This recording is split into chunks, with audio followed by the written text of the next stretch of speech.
¿Qué tal? ¿Cómo está? Un gusto saludarlo en este espacio de análisis Catalejo, coproducción de Canal 44 y el CUCH, el Centro Universitario de Ciencias Sociales y Humanidades de la Universidad de Guadalajara.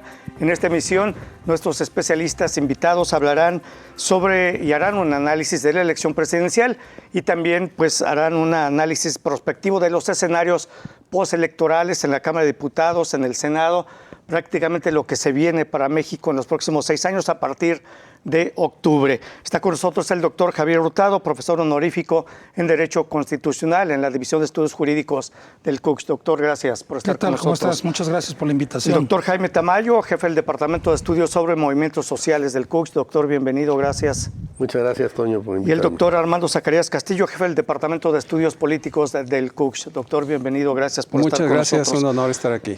Bueno, fueron más de 30 puntos, una paliza la que le puso Morena y sus aliados a los adversarios del PRI, PAN y PRD. Sheinbaum va a tener entre 58.3 a 60.7%, Xóchitl Gálvez 26.6 a 28.6 y Jorge Álvarez Maínez 9.9 a 10.8%. Son los resultados máximos que van a alcanzar. Una soberana paliza. Doctor Javier Hurtado, ¿sorprendido por estos resultados o ya los esperaba? Bueno, pues si vinieron a confirmar las encuestas, Ajá. ¿no? Prácticamente lo que nos dieron los resultados era lo que Pero venía. 30 puntos, doctor. Sí, es lo que venía diciendo las encuestas, es. lo que marcaban las encuestas, exactamente. O sea, daban entre el 28 y el 32% de diferencia, ya la suma promediada de las encuestas. Entonces, bueno, pues mira, Toño, a mí me parece que un poco como hacia atrás, ¿no? Un poquito para entender esto. Pues lo que se puede decir es que de nada les valió los raudales de mentiras, de estiércol que estuvieron diseminando durante tanto tiempo a través de redes sociales y medios de comunicación vendidos, ¿sí? Con conductores total y absolutamente vendidos, haciendo propaganda abierta a favor de Xóchitl Gálvez, como lo es el señor ese Joaquín, el tal Ciro y el otro Pepe, ¿sí? Una cosa terrible. Bueno, pues eso, toda la serie de calumnias en contra del presidente, ¿sí? El pueblo no se dejó sorprender, le valió, no les creyó, y no solamente eso, ¿sí? Sino que a la nueva presidenta le dijeron, tenga, ahí le va el mandato, ¿sí? Ya cállenlos y póngalos en su lugar a estos. Haga eso, nosotros le estamos dando ese mandato. A ver si así entienden, pero siguen desatados, ¿eh? Siguen desatados. Sí, claro. Ahí está tan solo el caso de la tal mujer esta, la botarga, que ya va a impugnar. Imagínate nomás que sinvergonzada, con una diferencia de 31 puntos y ya siendo reconocida la candidata electa por todos los gobiernos del mundo, de la Unión Europea, de América Latina, del presidente Biden de Estados Unidos. Y esta mujer que va a impugnar y con cosas muy abstractas, ¿no? Que porque hay una afectación a la división de poderes, que hay un daño a la república y a la democracia. O sea que entonces quiere decir que más del 60% de los mexicanos que votaron en ese sentido son contrarios a la democracia. Eso no es democracia. O sea, la democracia es la de ellos, ¿sí? ¿Sí? Como el pueblo piense, diga y ordene, eso no es democracia, ¿no? Eso es otra cosa, ¿sí? Están atentando contra la democracia, según ellos. Yo he recibido comentarios de grupos, de algunos amigos, entre comillas, ¿no? Y hay unos comentarios sorprendentes. Por ejemplo, alguno me puso ahí, ojalá le hayan tomado una foto a la boleta que fueron a cruzar, porque seguramente será la última que verán en su vida. Hazme el favor, ¿sí? O sea, la locura es de ese nivel, ¿sí? Sí. O sea, una estupidez absoluta, porque ni siquiera en Corea del Norte, ni en Cuba, ni en Rusia, ni en China deja de haber elecciones, por favor. Pensar que porque el pueblo votó ayer masivamente por Claudia Sheinbaum va a dejar de haber elecciones en México, pues es remitirnos a la época del feudalismo, definitivamente. O sea, solamente una persona muy estúpida puede decir eso. Muy bien. Muchas gracias, doctor. Bueno, Claudia Sheinbaum se convertirá en la primera mujer presidenta en la historia de México en 200 años precisamente. Y bueno, doctor Jaime Tamayo, ¿qué lectura le da a esto? Bueno, porque Sheinbaum tendrá incluso más votos de los que obtuvo López López Obrador y un porcentaje también mayor. Esto es muy importante porque lo que manifiesta es que no solamente es el voto a favor de la continuidad de lo que es el proyecto de lo que se ha llamado la Cuarta T, o lo que ella denominó el segundo piso, sino que es el voto a ella, el reconocimiento a su figura. Y en ese sentido resulta muy interesante que siendo una candidata mujer, en la votación, según muestra un periódico español, en encuestas que se hicieron, mayoritariamente hay mayoría de hombres votando por ella, más que de mujeres. Es decir, un porcentaje mayor a la mitad vota por ella siendo mujeres, pero un porcentaje todavía mayor es la de los hombres. Esto implica varias cosas, ¿no? Es decir, el reconocimiento, por supuesto, al proyecto que encarna Claudia Sheinbaum, un proyecto que rebasa en mucho, en mi opinión, al de López Obrador en varias cuestiones que luego podemos abordar, pero también es un voto por una mujer. O sea, no fue el candidato varón el que obtuvo mayoritariamente el voto de los hombres. Si revisamos esta misma encuesta, él tiene más votos de mujeres, ¿sí? Lo mismo que la botarga famosa, ¿no? Pero digo, eso me parece significativo porque no es un elemento finalmente de división de género, ni mucho menos. Es el reconocimiento a ella como alguien que tiene una capacidad política de sacar adelante este país, independientemente de que sean hombres o mujeres los que votan por ella. Parece que es un elemento muy importante.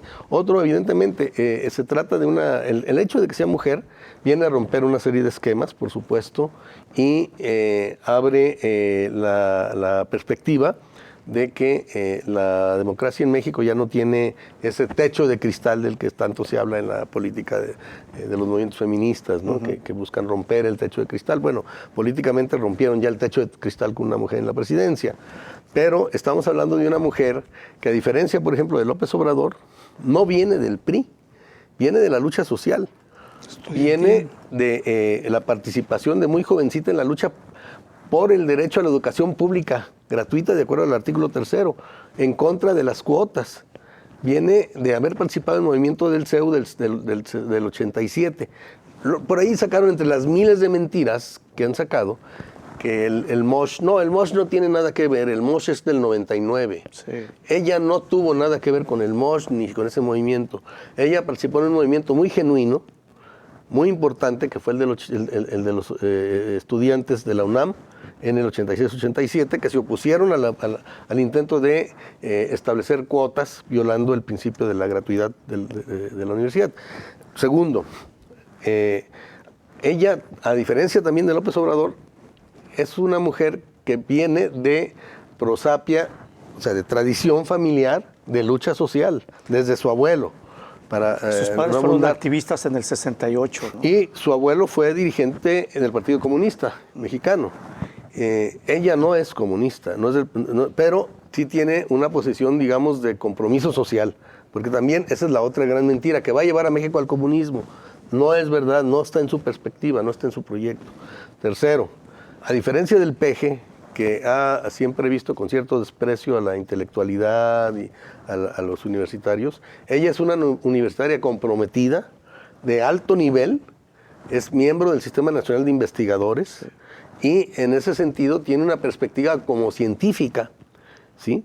Que seguramente le dará una mayor profundidad y una mayor trascendencia a su gobierno, que un gobierno que se precie por lo menos de ser de compromiso social o de izquierda, o como se le quisiera llamar, pues siempre se compromete con la educación y con la cultura y con el conocimiento, algo que no vimos prácticamente en este sexenio que está terminando. Ella sí le va a dar seguramente este impulso, ¿no? Entonces, me parece que en ese sentido es un personaje que viene a profundizar y a darle un sentido más humanista, más comprometido con las condiciones sociales del país, buscando abatir la pobreza, disminuir la desigualdad y Por tanto, me parece que parte de esa votación tan fuerte tiene que ver con que la gente tuvo la capacidad de identificarlo, a pesar de la guerra sucia, que fue realmente brutal, como señaló Javier, y que llegó a extremos que además habría que tratarlo en su momento, a que en el caso mexicano prácticamente la Iglesia, violando incluso los planteamientos del Papa, se convirtió en una vocera de calumnias y mentiras contra Claudia Sheinbaum. Muy bien. Gracias. Vamos a hacer una pausa. Regresamos a Catalejo.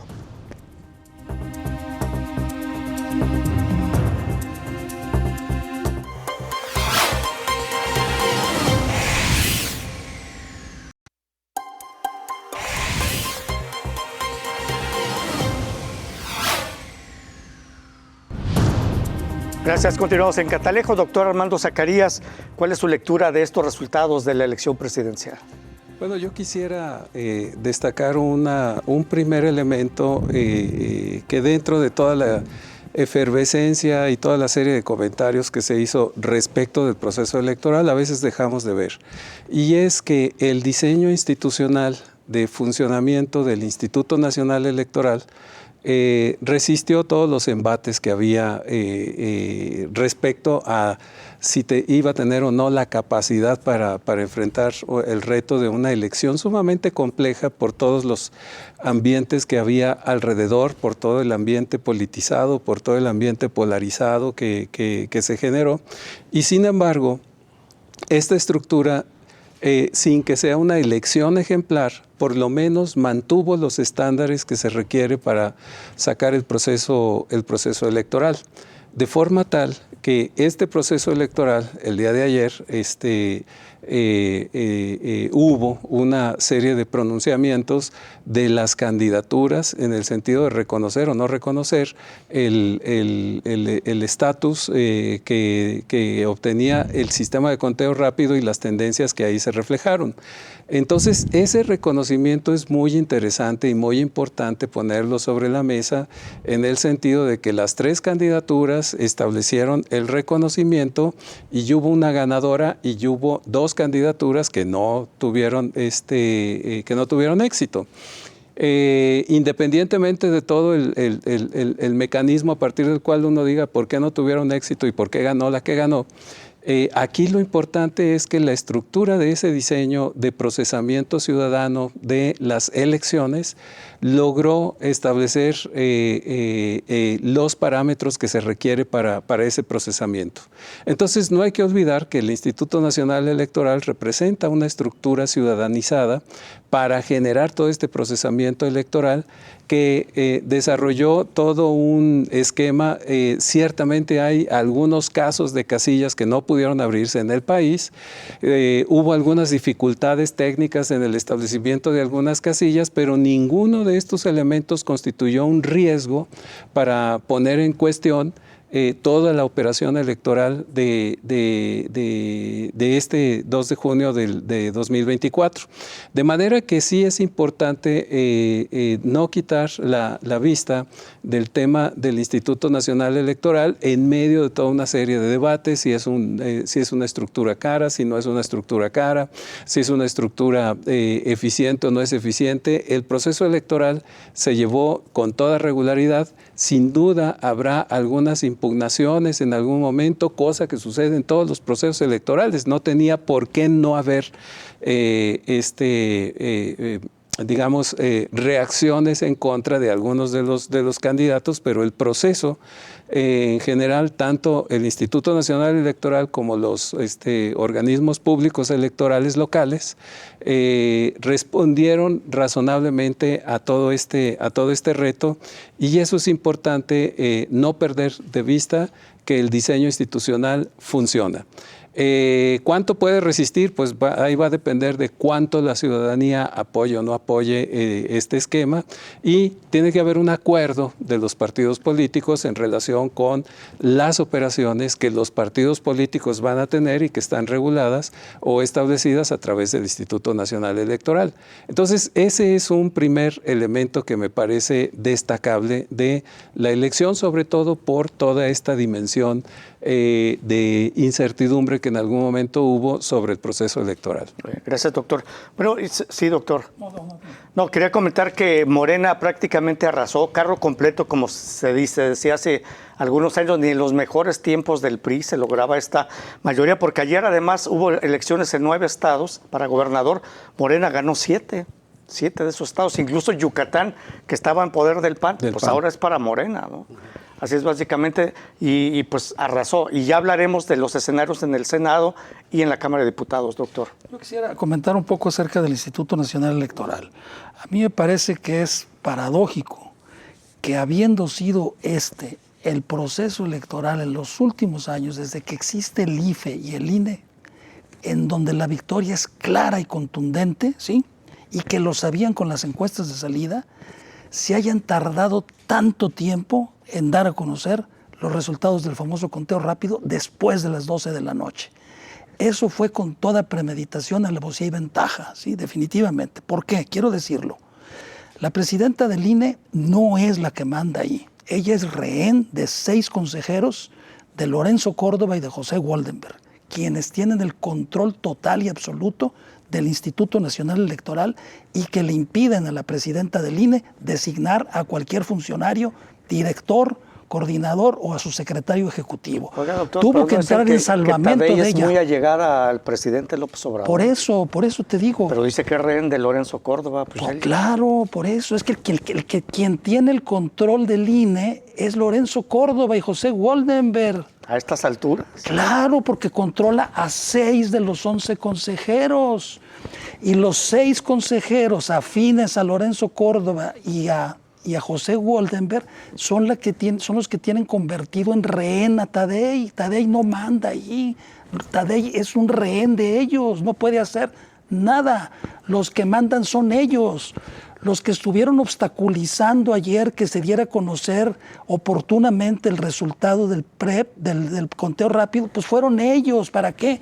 Para aguadarle la fiesta a la candidata electa, obvio, sí, porque tuvo que llegar al Zócalo a la 1 de la mañana. Y no obstante eso, había muchísima gente esperándola, cuando perfectamente pudieron anunciar esos resultados a las 10 o 10:30 de la noche. Y sin embargo lo hicieron con premeditación, alevosía y ventaja para perjudicar, porque ellos estaban jugando abierta y descaradamente en favor de la botarga. Como así, igual aquí, el Instituto Electoral juega abiertamente a favor del Movimiento Ciudadano y jugó abiertamente a favor de la botarga, a tal grado de que, por ejemplo, el PREP, en el caso de Jalisco, es una vergüenza a nivel nacional. ¿Sí? No funcionó. Sí, no sé qué vaya a pasar y eso es muy grave. Entonces nos remite a épocas que nosotros creíamos superadas en la evolución de los organismos electorales. ¿Dónde está eso de que esta era la garantía de que los gobernadores no iban a controlar a los organismos electorales locales? No es cierto. El Instituto Electoral de Jalisco, ¿sí?, es un instrumento del Partido Movimiento Ciudadano, ¿sí?, y del gobernador del estado, y trabajó completamente a favor de ellos. Y lo menciono nomás en este caso.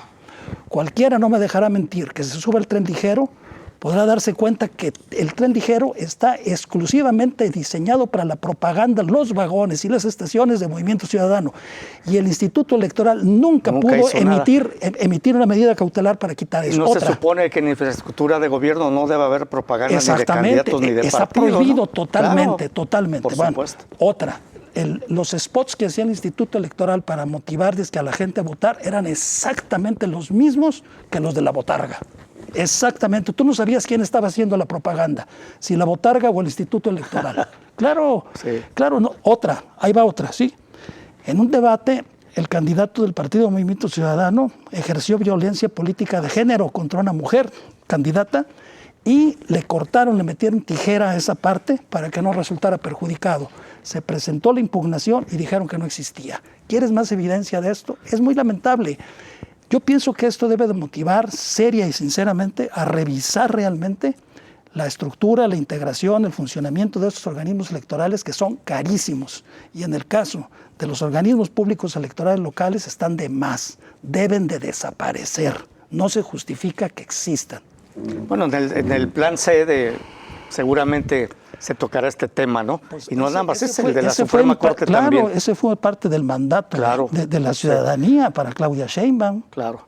Vamos a hacer una pausa, doctor, regresamos a Catalejo, ya volvemos.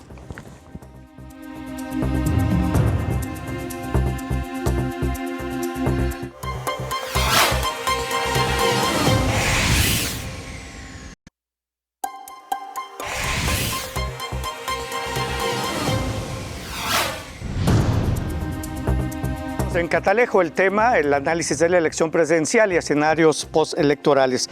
Bueno, en el tema de la Cámara de Diputados yo quisiera que tocaran ustedes este tema importante porque Morena tendrá entre 233 y 251 diputaciones, más las que se le va a agregar con el Partido Verde que tendrá entre 67 y 77 y el PT que le aportará 46 y 52 diputaciones, mayoría. Y también se espera mayoría en el Senado de la República. Bueno, doctor Jaime Tamayo. Es mayoría calificada. Sí, claro, mayoría calificada. Mayoría calificada implica que no necesita un solo voto de la oposición para hacer reformas constitucionales. Así es. Y bueno, ya luego pasa a los estados, etcétera. Pero a nivel de Congreso, si tiene mayoría calificada en la Cámara de Diputados y la consigue a través ahí quizá de alguna alianza, si es que hiciera falta, en el Senado, pues ya prácticamente se puede dar por hecho que se van a poder hacer reformas constitucionales, lo cual tampoco es para asustar, porque todo el mundo anda espantado que porque va a cambiar la Constitución, por ahí sacaron un mamotreto que nada tiene que ver. ¿De dónde salió eso? Es lo pues, pues para asustar como lo hicieron en su momento. Dicen las mismas estupideces, perdón la palabra, que dijeron hace 6 años. Las mismas, pero no va a cambiar la Constitución, pero sí va a hacer reformas. No hay presidente, incluyendo a Fox y a Calderón, que no haya hecho reformas a la Constitución. Pues, exacto. Entonces, ahora eso va a facilitarse porque la oposición, y ahí está parte del castigo, ¿verdad? La oposición demostró que era incapaz de acordar algunas medidas de reforma. Ese es el gran problema. Es decir, en cualquier democracia la oposición es importante.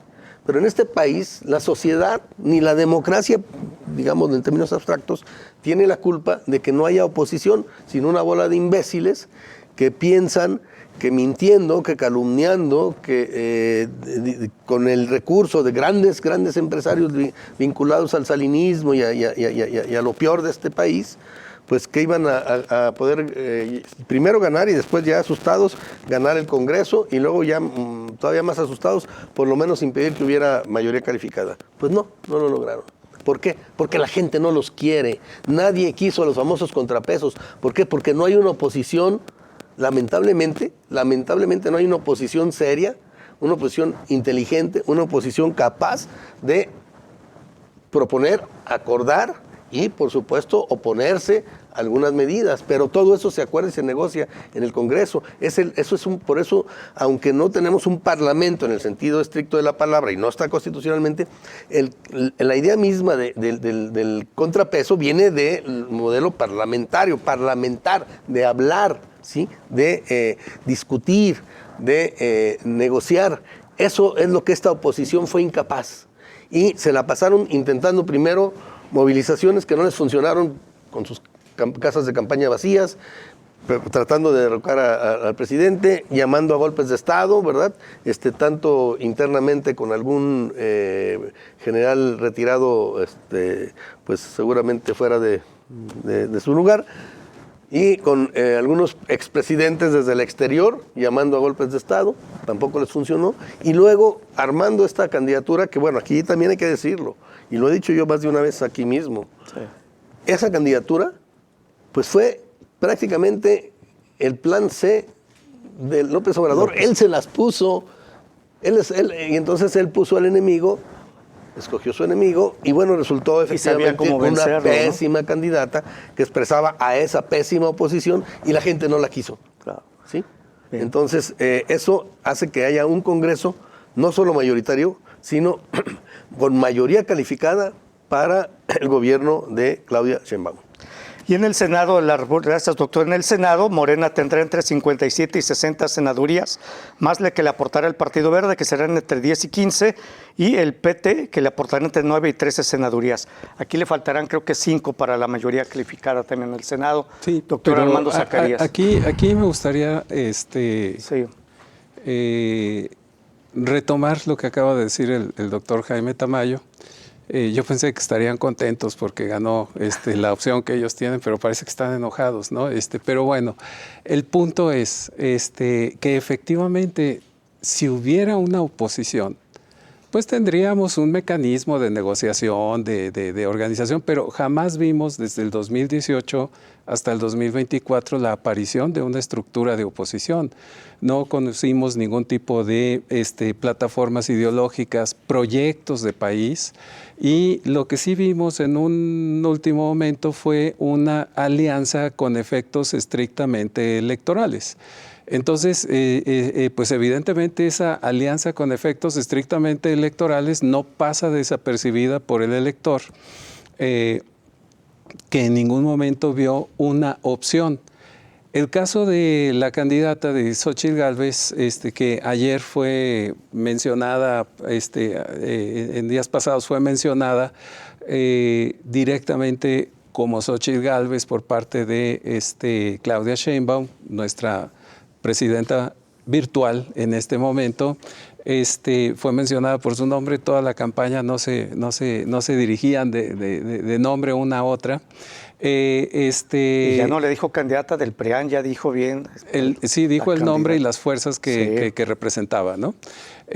Con toda elegancia, con toda justicia, claro. Lo mismo hizo Xóchitl Gálvez, etcétera. Pero aquí el asunto es que si nosotros vemos el resultado de las votaciones de los diputados y de los senadores, es peor el número de votaciones que tiene o el PAN o el PRI o el PRD respecto de las votaciones de 2018, cuando fueron seriamente cuestionados por la sociedad. Ahora en el 2024 se mantiene ese cuestionamiento y parece que les es extraña la reacción de los ciudadanos. Entonces, evidentemente que debe estar sobre la mesa de esos partidos cuál es el papel que van a desempeñar dentro de esta perspectiva de funcionamiento en el que el PRI pasa, dependiendo del lugar, de la zona geográfica que estemos en el país, de cuarta a quinta fuerza política. Entonces, si eso no es un tema de cuestionamiento profundo para ese instituto político, bueno, pues entonces no sabemos qué es lo que está esperando, ¿no? La misma historia sucede con el Partido Acción Nacional y, bueno, pues ya la parte más dramática es la del PRD, que tiene menos del 1.5%, que no le da ningún elemento de mantener el registro de ese partido. Entonces, esa es la estructura de la oposición. Entonces, de la oposición, bajo estos mecanismos, creo que las marchas en la condición que ustedes consideren, las de la defensa del Instituto Nacional Electoral, las de la defensa del Poder Judicial, pudieron reclutar un mayor número de personas. La Marea Rosa. Hasta la Marea Rosa. Plantean una congregación mucho más importante de lo que cualquier partido de oposición haya establecido. Entonces, aquí viene una pregunta extraordinariamente profunda. ¿Qué es la oposición en este momento en este país? Hay que responder esa pregunta. Vamos a hacer una pausa breve. Regresamos. Esto es Catalejo.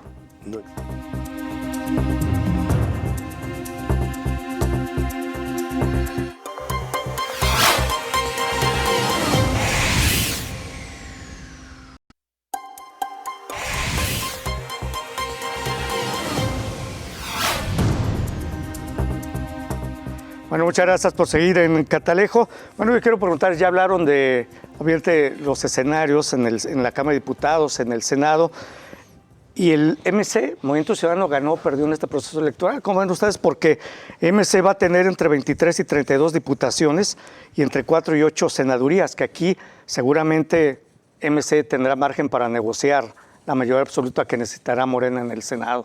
Doctor. Sí, mira, antes quisiera yo comentar que el resultado que obtuvo la candidata electa presidencial es completamente atípico en el mundo de nuestros días. Puedo asegurarte, sin temor a equivocarme, ¿sí? No existe en ningún país del mundo un gobernante de un sistema presidencial, parlamentario o semipresidencial que goce de esa mayoría en el Poder Legislativo, llámese Asamblea Legislativa, Parlamento o Congreso. No existe en el mundo. El que se le puede acercar es Bukele de El Salvador, ¿sí? Pero creo que es un caso completamente atípico. Ya los gobiernos de mayoría monocolores pasaron a la historia, ya ni siquiera en el Reino Unido se va a dar, ¿sí? Van a tener que pactar los laboristas con los liberales para desplazar a los conservadores. Solamente Estados Unidos se permanece como un sistema bipartidista, pero en Estados Unidos nunca un presidente ha tenido esa mayoría. Entonces es un caso completamente atípico. Eso no quiere decir que no sea democrático, eso más bien lo que quiere decir es que es el mandato que está dando la población, ¿sí? Que ya estaba harta, ¿sí? De toda la serie de mentiras, de calumnias que estuvieron diciendo y han estado diciendo durante 5 años, ¿sí? Con una actitud enfermiza en contra del presidente López Obrador, porque todo lo malo que suceda en México y en el mundo lo causó el presidente López Obrador. El huracán que pegó el presidente López Obrador, el calorón que estamos sufriendo es causa de López Obrador, el que no llueva es causa de López Obrador, ¿sí? Todo es causa de López Obrador, todo lo malo que pueda haber es causa de López Obrador. Esa actitud enfermiza, estúpida, pues la gente contestó y dijo, ya cállenles el orificio bucal, por no decir otra palabra, chachalacas, ¿sí? ¿no? Para ya basta, ya nos tienen hartos, ¿sí? Bueno, entonces el otro asunto, volviendo a lo de la oposición, es lo siguiente. Yo coincido plenamente con lo que decía Jaime. En México no existe oposición. No hay una cultura de la oposición y no hay una cultura de oposición. La oposición no sabe lo que es ser oposición, ni sabe en qué consiste ser oposición en un sistema democrático. O sea, están reprobados completamente, tanto desde el punto de vista procedimental de cómo comportarse en una democracia, una auténtica oposición responsable, como desde el punto de vista discursivo. Fueron incapaces de generar un discurso alterno. Lo único que pudieron decir y que balbuceaba la botarga era decir que no iba a terminar con los programas sociales, que era el principal programa de su adversario político electoral que quería vencer. Y lo único que pudo decir al final también es que era la verdadera esperanza de México, cuando ese es el principal lema y eslogan de su adversario político. O sea, su incapacidad es tan grande, tan enorme, ¿sí?, que ni siquiera pueden ellos mismos generar un discurso propio, un concepto propio. Una ¿sí? narrativa propia. ¿no? Propia, o sea, entonces es muy grave, o sea, es una oposición castrada, es una oposición anulada, nulificada completamente. En consecuencia, yo considero que lo más importante que debería haber incluso, yo pensaría que esto debe de ser hasta política de Estado, ¿no? Formar una oposición en México. Claro, es que hay mecanismos para hacerlo. ¿Por qué crees que, por ejemplo, el Reino Unido no ha caído en un sistema, digamos, antidemocrático, con tanto tiempo ser un sistema bipartidista y con un sistema electoral 100% mayoritario? Porque desde el Estado inglés mismo se creó la figura de gabinete sombra, ¿sí?, que es fundamental para formar y profesionalizar y hacer responsable a la oposición. Entonces también desde el Estado se puede alentar la formación de una oposición, y yo creo que ese es uno de los principales asignaturas pendientes que tiene México que cumplir, ¿no? Que tiene que México que avanzar en eso, porque la verdad, como está la cosa, el panorama es un tanto cuanto escuálido y triste, ¿no? Entonces yo pienso que tiene que haber una recomposición del sistema de partidos, ¿sí?, producto de las elecciones estas que hubo. A mí me parece que ya el PRIAN tiene que pasar a ser un solo partido, ¿sí? Puede llamarse el Partido Rosa, ¿sí? ¿Sí? ¿No? El Partido tal Rosa, vez la Marea Rosa se convierta en un movimiento. Podría ser. Puede ser, sí. Pero también, pero no les da para eso. Está muy pobre su discurso, no les da para eso. Y por el otro lado, Morena yo pienso que trasciende a lo que es un partido y un movimiento, más bien es una corriente política. Yo pienso que más bien es como el obradorismo o lo que vendría siendo el peronismo en Argentina, ¿no? Que trascendió épocas y partidos, ¿no? Entonces yo pienso que eso va a ser, o sea, viene una recomposición muy fuerte del sistema de partidos en México, ¿sí? Definitivamente, el PRD va a desaparecer, y yo lo que les recomiendo al PRIAN, pues es hacerse un solo partido, porque la verdad, separados, no dan una. ¿Y MC ganó o perdió? MC, pues yo pienso que es de los principales beneficiarios, precisamente por esto, porque la otra parte de la oposición, pues no pudo articular nada, y el que más o menos dijo algo interesante, queriéndose plantear como una tercera vía, pues fue MC, y el Maínez hizo un buen papel, ese joven político me causó buena impresión, muy articulado, muy serio, muy bien preparado, muy austero, me causó muy buena impresión. Yo pienso que ese es uno de los grandes resultados positivos que le dejó al partido y a México, descubrir ese muchacho, porque el Colosito fracasó, perdió en Nuevo León, y se acabó. MC perdió Monterrey. Y perdió Colosio, como senador. Así que entonces que se olvide de sus pretensiones presidenciales. Doctor Jaime Tamayo. Sí, bueno, en el caso de MC hay que decir que efectivamente se constituye, ya habíamos dicho que desde en el debate logró tener una presencia cuando no la tenía, se constituyó como una oposición, ¿no? Aunque fuera minoritaria. Pero ahora se constituye como una fuerza a la que muy probablemente habrá que ver si se alcanzan los máximos o no en el Senado, pero muy probablemente se tendrá que negociar, y por supuesto que MC no tiene nada que negociar con el PRIAN. Entonces esto le va a dar una importancia como partido bisagra, ¿sí? Que le permita con unos cuantos votos garantizar reformas y obviamente incorporar parte de su agenda a cambio de eso. Entonces me parece que eso a MC lo va a beneficiar. Por supuesto, lo que siempre se dijo, MC se garantizó el registro, ya lo tiene, va a tener recursos, tiene diputados, tiene senadores, pero va a jugar ese papel muy importante. Y hay otra cuestión, fíjense cómo en algún momento del debate, creo que en el segundo debate, Maínez se logró posicionar como segunda fuerza. Parecía que podía desplazar a la señora X. ¿Qué pasó? Bueno, él de la nada se convirtió en candidato precisamente porque generó simpatía, ¿no? Logró conectar, sobre todo con los chavos. Pero algo pasó que se cayó un poco. Hay quienes comentan que incluso que por ahí hay videos donde se ensoberbeció y aquel candidato sonriente, muy juvenil, muy empático, pues perdió esa parte, ¿no? Y aquí no se trataba de un programa en realidad. Es decir, y le afectó también la caída del escenario en Monterrey, ¿no? Probablemente sí, pero no creo que para la diferencia, digamos, sí es notoria de lo que pudo haber sido segunda fuerza y no serla. En ese sentido, digamos, no es que sea una derrota, pero digamos que la esperanza que ya se daba para ellos de pasar a ocupar la segunda fuerza, pues se acabó. Entonces algo pasó ahí. ¿Y qué pasa? Bueno, en Morena tenemos un proyecto y una candidata que tiene una serie de características que le abonaron. Pero en el caso de MC no había nada. El porcentaje de votación iba de 3 al 5%, subía al 10%, pero pudo subir al 22, 23% en aquel momento. ¿Qué pasó? ¿Por qué bajó? Pues porque quizá ese personaje ya no pudo sostenerse, ¿no?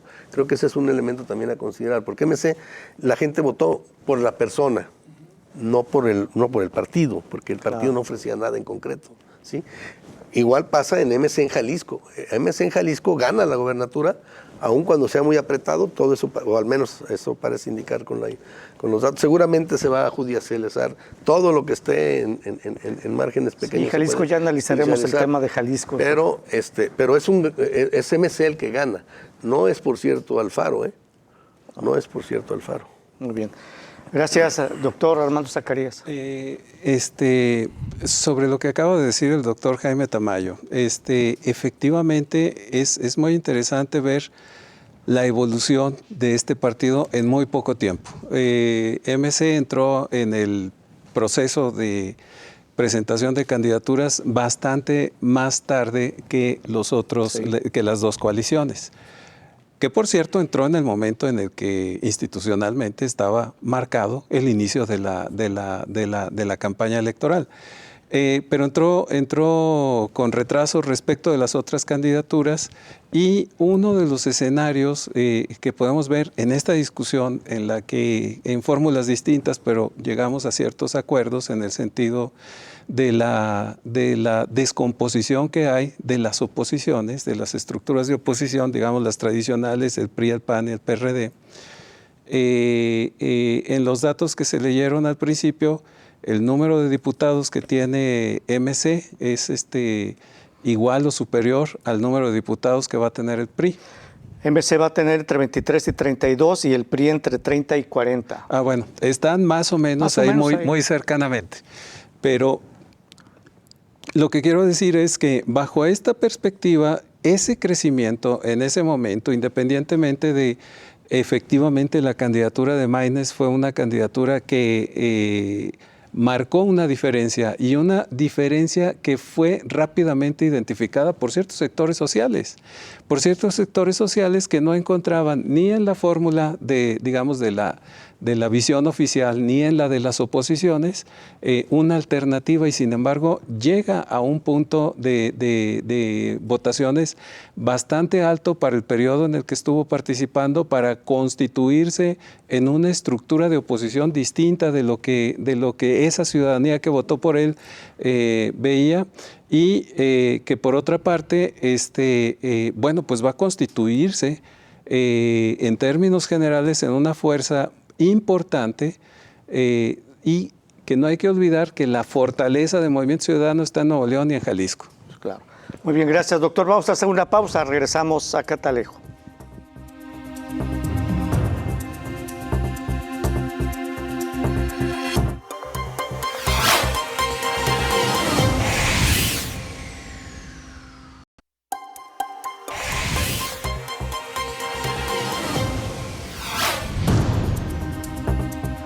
Bueno, gracias. Estamos ya en la parte final de Catalejo. Nos quedan 8 minutos y rápidamente quiero preguntarles, ahora, Morena podrá hacer ya prácticamente reformas constitucionales sin ningún problema, y dicen, obviamente de comentarios que he escuchado y ustedes seguramente también, es que México ya se va a encaminar a una dictadura, porque Morena va a tener todo el control de incluso de hacer y deshacer en la Constitución.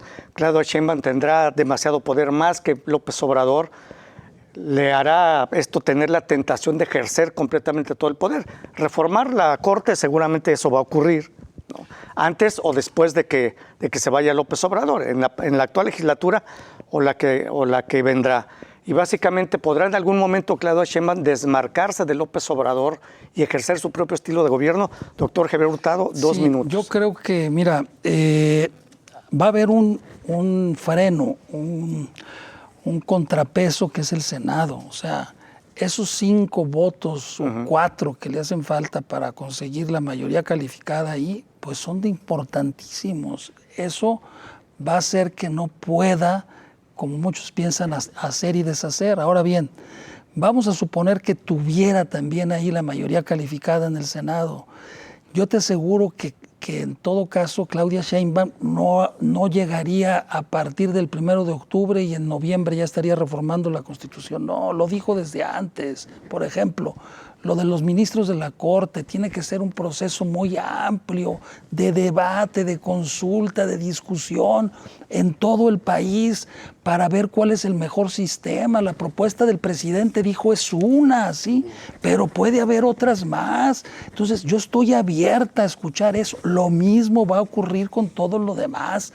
Aunque tenga todo el poder suficiente para hacerlo, tiene que ser un proceso muy pausado, de deliberación, de diálogo, de debate, no de imponer las cosas como quiera. De desmarcarse de López Obrador, yo creo que sí, o sea, definitivamente es la ley inexorable. En cuanto se ponga la banda presidencial, ¿sí?, es la presidenta y se acabó el asunto. Para ejercer el poder hay que romper, ¿no? Claro, y adiós, señor presidente López Obrador, que le vaya muy bien allá en su finca en Palenque, ¿no? Entonces, yo pienso, así se llama, la chingada. Así se llama. Entonces, yo creo que sí, tiene que ser, además por salud del mismo sistema político de la República, ella debe de ejercer el poder. Es una mujer inteligente, es una mujer mesurada, no es una mujer precipitada. Va a haber cambios, por supuesto, porque además recibió un mandato para hacerlos. ¿Serio? Y no puede defraudar al electorado tampoco, ¿no? No se puede hacer como que no pudo o no quiso. Por eso le dieron esa fuerza, porque el pueblo le dijo, haga eso, y tiene que hacerlo. El problema es cómo lo va a hacer, pero lo va a hacer. Claro, no como está planteado, va a haber sus modificaciones y sus matices. Muy bien. Doctor Jaime Tamayo. Bueno, mira, brevemente. Ella lo ha dejado ver muy claro desde que fue jefa de gobierno, tiene un proyecto de compromiso social, se asume como López Obradorcista, pero con sus matices. Y esos matices a veces son muy fuertes. En materia de seguridad, sin romper y sin cuestionar directamente a López Obrador, siguió un modelo muy diferente que dio resultados. Bajó alrededor del 50% los delitos de alto impacto, ¿sí? Por ejemplo. Obviamente ella va a retomar lo que le funcionó bien en la Ciudad de México y seguramente habrá cambios de lo que sienta que no, pero será ella. Y déjame decirte otra cosa, esa es la historia de México. Lázaro Cárdenas tenía a Calles aquí, con el pie aquí. Llegó a la presidencia, le dejó un ratito y lo aventó incluso fuera del país, ¿sí? Y Díaz Ordaz tenía a Echeverría supuestamente encadenado. Díaz Ordaz prácticamente fue expulsado del poder, siendo todavía presidente, cuando en Michoacán condenó Echeverría, siendo candidato, la matanza de Tlatelolco.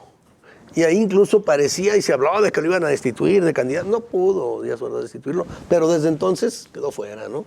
Y lo mandó de embajador y bueno, en fin. A las Islas Fiji. No, ese fue después. Sí. Lo que López Portillo, el gran amigo de Echeverría, termina mandando a Echeverría a las Islas Fiji, ¿no? Es decir, Díaz Ordaz se fue a España. Díaz Ordaz se fue de embajador a España, pero se fue muy molesto. Hay incluso una anécdota que el propio Echeverría contaba, ¿no? Que se estaba rasurando Díaz Ordaz y que decía, se veía en el espejo y decía, eres un... Porque bueno, pero así pasa. Es decir, yo no digo que la ruptura se va a dar de manera violenta, ni personal, ni nada. Pero evidentemente Claudia, porque coincido que es una gente muy, muy cuidadosa incluso de las formas, pues va a tomar su propia política, la va a asumir, va a reconocerle. El hecho mismo de que en el Zócalo le haya dado las gracias tan efusivamente, es también una despedida. ¿Sí? Es decir, no es señor López Obrador, aquí seguimos, no, es una despedida. Sí, y creo que es correcta, que lo hizo correctamente y tendrá sus propias políticas sobre el carril amplio de lo que significa lo que ellos llaman la cuarta T. No, y el discurso en el Zócalo a mí me pareció bueno porque habló de paz y armonía, que se imaginó un México plural, diverso y democrático, y ese espíritu de pluralidad y diversidad, dice, lo va a aplicar durante su mandato. Doctor Armando Zacarías. Realmente aquí podríamos recomendarle a la ciudadanía para ver esto que se acaba de comentar aquí. Hay un ensayo magnífico que se llama El estilo personal de gobernar, de Daniel Cosío Villegas, todavía se encuentra ahí, estaba en editorial Joaquín Mortiz, y precisamente trata de ese asunto. Algo que señalaron los dos es, en cuanto la banda presidencial quede sobre la, en este momento, virtual presidenta y próxima presidenta de nuestro país, la responsabilidad la va a tener ella.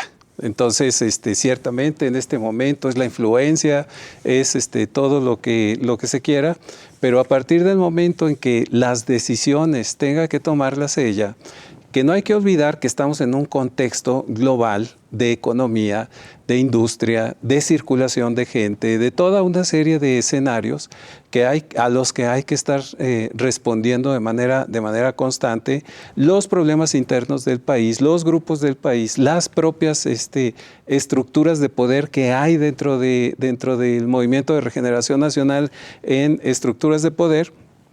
Todo lo tiene que resolver, lo va a tener que resolver la ahora virtual presidenta y en su momento presidenta de nuestro país. De manera que sí, o sea, esa rumorología de que ahora la concentración de poder la va a hacer, no lo ha podido hacer ni Gustavo Díaz Ordaz.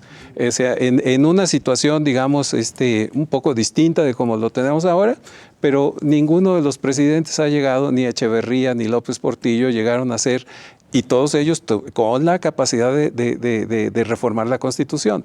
Entonces, sí, la capacidad de reformar la Constitución ahí va a estar vigente, forma parte de uno de estos discursos que hay en este momento, pero la proyección ya veremos en el momento en que a partir del 1 de octubre comiencen a tomarse los primeros pasos que probablemente estén sustentados en el discurso ayer del cuarto de guerra y el discurso de salida en el Zócalo, con una ciudadanía en donde los trazos que ella ilustró manifiestan mucho la perspectiva personal que está viendo del desempeño de la presidencia. Muy bien.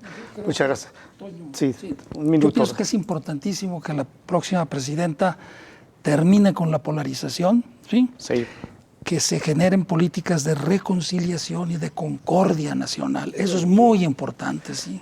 Lo dejó entrever en su discurso en el Zócalo, por ahí, así es. Bueno, muchas gracias, doctor Javier Hurtado, le agradezco. Contrario, gracias. Doctor Jaime Tamayo, muchas gracias. Doctor Armando Zacarías, gracias, muchas gracias. buenas noches. Claudia Sheinbaum es la 8ª mujer electa por la vía democrática en América Latina, presidenta.